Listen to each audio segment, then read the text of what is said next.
This afternoon, me and Dima are gonna be fixing the box scrapers. They got rubber liners on there. They're kind of worn out, so we're gonna be switching them around, putting new liners in them, so yeah. These are the box scrapers. We use this one to clean the manure out of the alleys in groups where the cows are.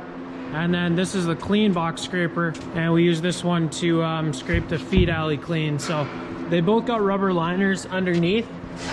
This one's still not bad from here, but it's got some rips in it, I guess.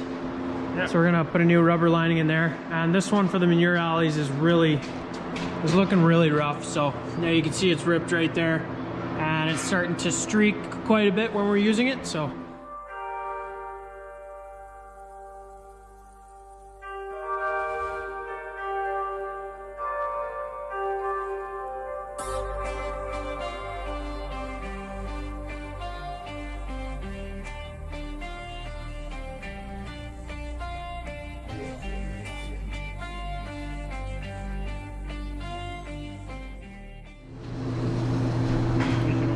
I'll take the old skid steer. Yeah, I'll take the old one. Yeah. It's because I don't have to pressure wash this box clean.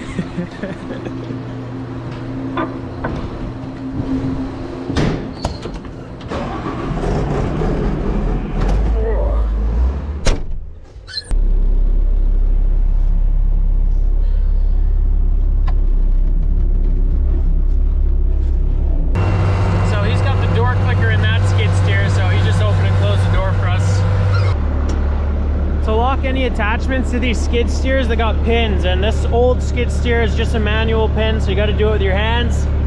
The newer Bobcat there has the hydraulic pins, which is pretty nice. You can do it from inside the cab, but not this one.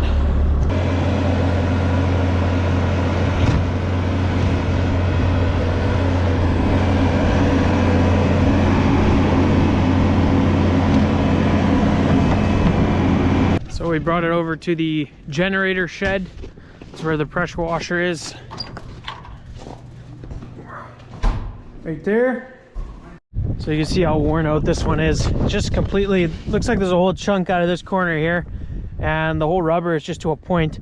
I think once you put it first on when it's new, it's like almost an inch, maybe an inch and a half thick. So anyway, we're gonna get this thing cleaned right off. Then we'll drop it off in the shop. We already dropped the clean one off there. And then we'll replace the lining. You can take off rubber here and after clean and after bring it back.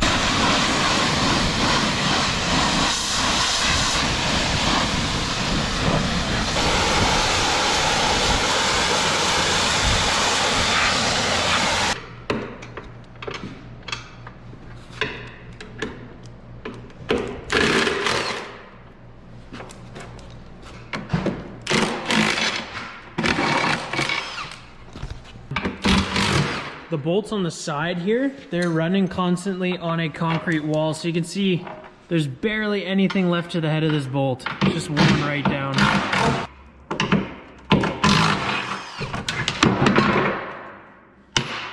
Nice.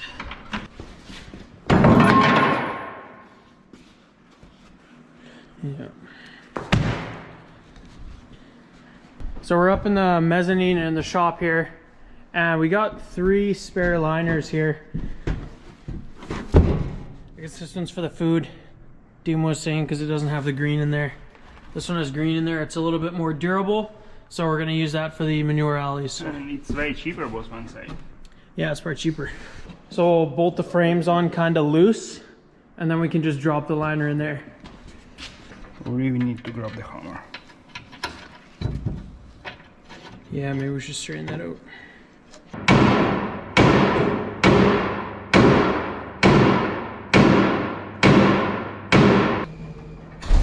That's quite a bit straighter.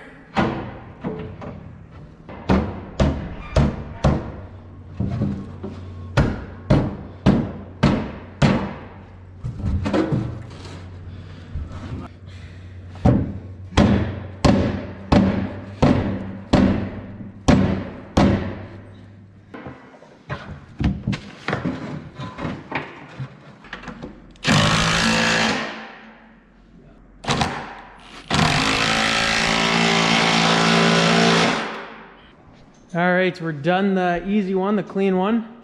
It's a big new rubber liner on there. Now we're gonna go and take the old one off of the dirty one.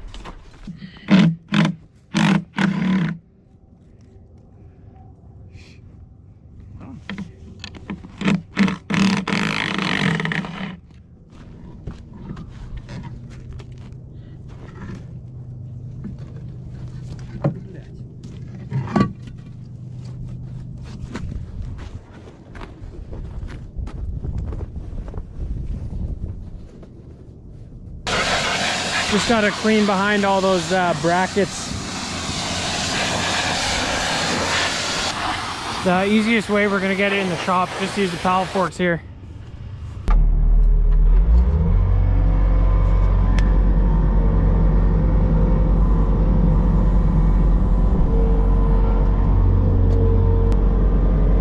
So I'll do those pins with the newer Bobcat here. You guys will just see it move down nicely. Fancy.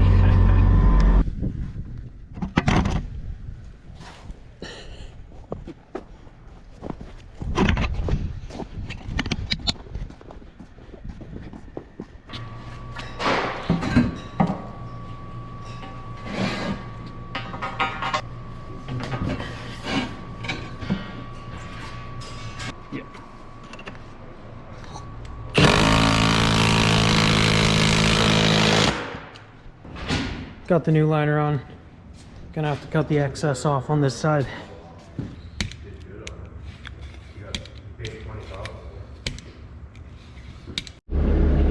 That's the old liner. And that's the new one.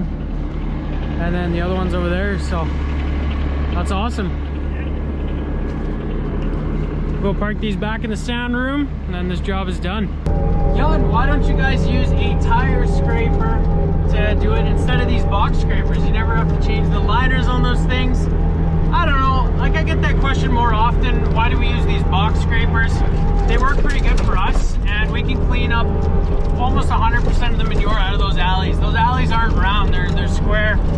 And I know there's certain tire scrapers that would make it square too, kind of, but I don't know, this works good for us. This is what we always done. And this took me and Dima like maybe an hour and a half or 2 hours tops to do both liners all in. So it's not, and that's like once a year, once every year and a half or something. So it is pretty, like you're not doing it that often, and it's not that big of a deal just to grab the new liner and toss it on there. Awesome, dude.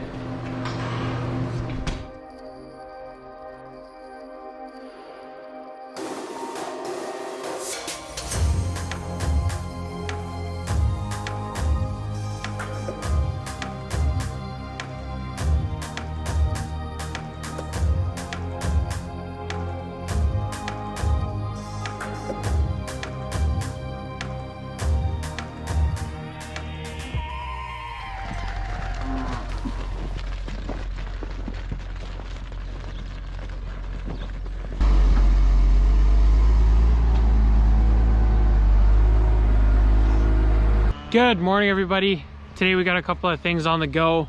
Me and my dad are going to be taking manure off of the concrete again, and later on this morning our mechanic Brent, he is going to be moving these self lockers in corral 2 a little bit down, so you guys can see they're quite a ways over top of this concrete curb.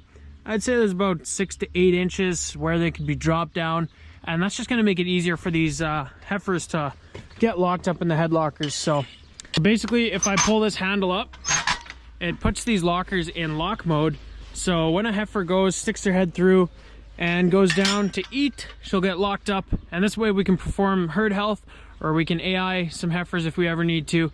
And that's kind of why we got the lockers in this pen, just so we can do some work on those younger heifers. But the problem is some head lockers will stay like this, and the heifers will learn to stick their heads through the bottom, and then they'll pull them out the bottom and they'll never get locked up. Some heifers figure this out, and then you'll never be able to AI them unless you take them out of the corral. So these head lockers kind of are useless to some heifers, and usually out of a group of 20 heifers, 3 or 4 will just never lock up, and it's incredibly annoying. So by lowering these lockers, it's gonna make it easier for these girls to get locked up, and they'll sneak under, and then they'll kind of put their head level and they'll get locked anyway. So that's why we're lowering them all. So he's gonna have to cut them off where they're welded on and then just re-weld them a little bit lower. So yeah, we're doing that, and then also taking the manure off the concrete because it's still pretty warm out. And we also started with this corral because then we can take the manure out of here, and that'll make it easier to work on those self-lockers as well. I'm gonna go to the shop and grab a crowbar so I can pry these pieces of wood out because we don't need those anymore. Those planks were there just so that the feed couldn't get knocked back as easily. You can see over the years they were 2x6s, but they've been completely worn down just by cows licking on them, just wearing them right down. Cows do that to stuff.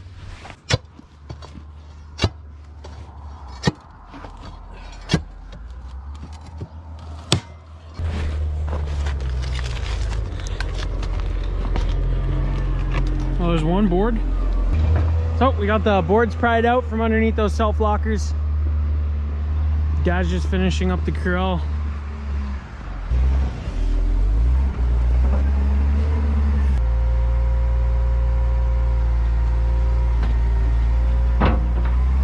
You can see it's nice to grab the last little bit of manure out of the corral when you go from the side, but you don't want to toss it all into the feed bunks because guess who gets to shovel all of that out? The reason why we taken the manure off of the concrete here behind the feed bunks again, we did it like a month ago. It's really important to take it off when you get the chance in winter, because we've had months where for the whole entire month, like the average high was minus 30 degrees Celsius, and there's no way you're getting this manure off of the concrete when it's that cold. The payloader just can't get it up off of that concrete. It's too frozen, it's too hard for it. So you got to take it off when you get the chance. So right now it's right around 0 degrees. This manure, it's not too frozen down, and we can still pick it up with the loader. What's going to happen if we can't take it off for like a month and a half? It's going to start to build up too high, too high, too high. The cows are going to start standing higher and higher and higher, and eventually they won't be able to eat out of the feed bunks anymore. So whenever you get the chance in winter, even if you did it a week ago and you get another week where you can clean it off, we take it off, just because you never know how long it's going to be cold for in the winter.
We cleaned up all the corrals, so all 9 are nice and clean now, so we should be good for at least up to a month, I think, before it's going to start to really pressure on how high it starts to build up. So that's awesome. Anyway guys, that is going to be it for today's video. If you enjoyed, be sure to hit those like and subscribe buttons down below. Check out the Instagram and the TikTok at SaskDutchKid, and I hope to see you guys in the next video. Thanks for watching.